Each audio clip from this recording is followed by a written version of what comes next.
नमस्कार। आज के इस विशेष विश्लेषण में हम सीधे बात करने वाले हैं मरसक अल्बामा हाईजैकिंग की। ये कोई आम घटना नहीं थी, बल्कि एक ऐसी हाई स्टेक सिचुएशन थी जहां जिंदगी और मौत के बीच का फासला बस कुछ ही पलों का बचा था। तो बिना किसी देरी के चलिए इस पूरी घटना के सामरिक और रणनीतिक पहलुओं को गहराई से समझते हैं। शुरुआत करते हैं उस दिल दहला देने वाले मोमेंट से। एकदम शांत समंदर में जब रडार पर पहली बार अज्ञात नावें तेजी से जहाज की तरफ आती दिखीं, तो कैप्टन ने तुरंत अलार्म बजाया। उनकी आवाज गूंजी, ये कोई ड्रिल नहीं है, ये वाकई एक इमरजेंसी है। उस एक लाइन में जो खौफ और सीरियसनेस थी, उसका अंदाजा लगाना भी मुश्किल है।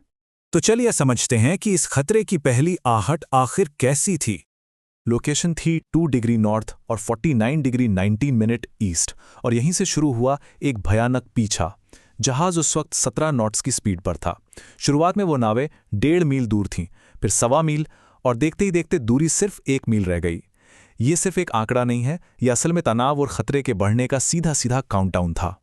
ऐसे में सबसे पहला काम होता है मदद मांगना। कैप्टन ने तुरंत कोलिजन वॉरशिप 237 को इमरजेंसी मैसेज भेजा। जवाब में एक उम्मीद की किरण भी मिली कि हेलीकॉप्टर सपोर्ट बस 5 मिनट की दूरी पर है।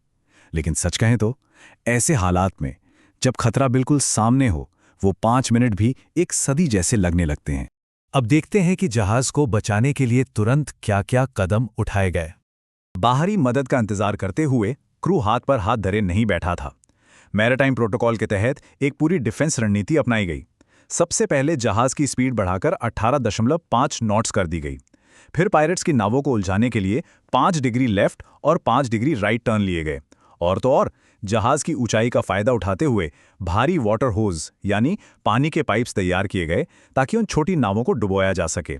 ये एक कमाल का सामरिक पैंतरा था। लेकिन तभी स्थिति पूरी तरह से पलट जाती है। जब आखिरी बोट सिर्फ आधा मील दूर थी, तभी एक बहुत बड़ी मुसीबत आ खड़ी हुई। जहाज पर इतना भारी दबाव पड़ा कि उसका इंजन अचानक से बंद हो गया। मतलब जो जहाज अभी तक अपनी स्पीड के दम पर बच रहा था, वो अब समंदर के बीचों बीच पूरी तरह से बेबस खड़ा था। और यहीं से शुरू होता है अगला और सबसे खौफनाक दौर, जहाज पर पायरेट्स का कब्जा। इंजन फेल होने का सीधा मतलब था कि वो बची खुची 800 यार्ड्स की दूरी अब तेजी से खत्म होने वाली थी। ये घुसपैठ किसी हॉलीवुड फिल्म से कम नहीं थी। सबसे पहले डेक पर गोलियों की तड़तड़ाहट गूंजती है। फिर पलक झपकते ही जहाज के बाहरी हिस्से पर एक सीढ़ी लगा दी जाती है, और देखते ही देखते 4 भारी हथियारबंद पायरेट्स उस विशाल जहाज के अंदर आ जाते हैं। उनकी फुर्ती वाकई खतरनाक थी।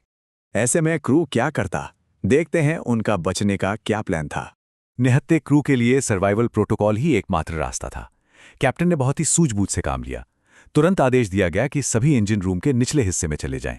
सबको 3-4 के ग्रुप में सिलेंडरों के पीछे छुपने को कहा गया। और सबसे अहम बात, एक सीक्रेट पासवर्ड तय किया गया, सपर टाइम।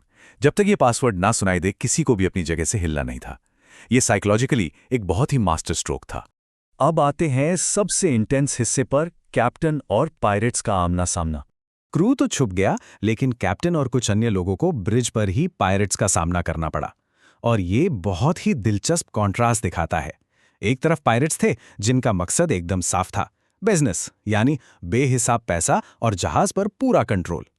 दूसरी तरफ कैप्टन थे जिनका एकमात्र लक्ष्य था किसी भी तरह वक्त बर्बाद करना ताकि छुपे हुए क्रू को बचाया जा सके।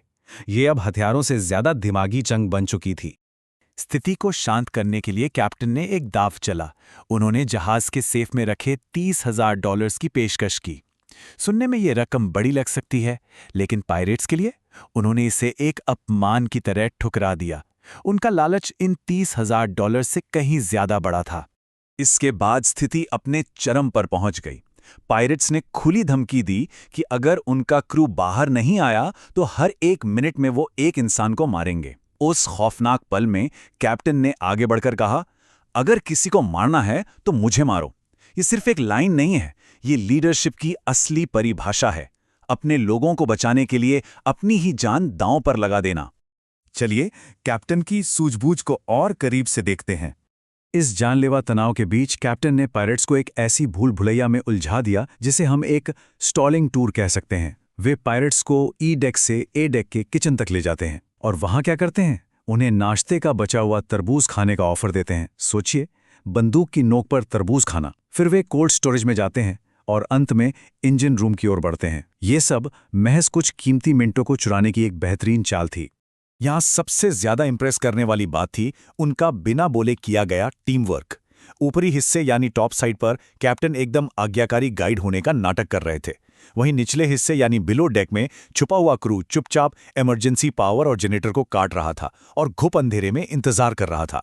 बिना किसी वॉकी टॉकी या सीधे संपर्क के कैप्टन और क्रू एक साथ मिलकर पायरेट्स को चकमा दे रहे थे।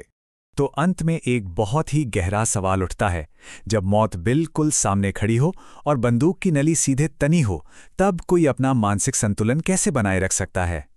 आज के इस विश्लेषण से एक बात तो पूरी तरह साफ हो जाती है कि ऐसी स्थिति में सिर्फ हथियार ही रक्षक नहीं होते, बल्कि धैर्य, बेहतरीन रणनीति और मजबूत टीमवर्क सबसे बड़े हथियार बन जाते हैं। इस सामरिक विश्लेषण से जुड़ने के लिए बहुत बहुत धन्यवाद।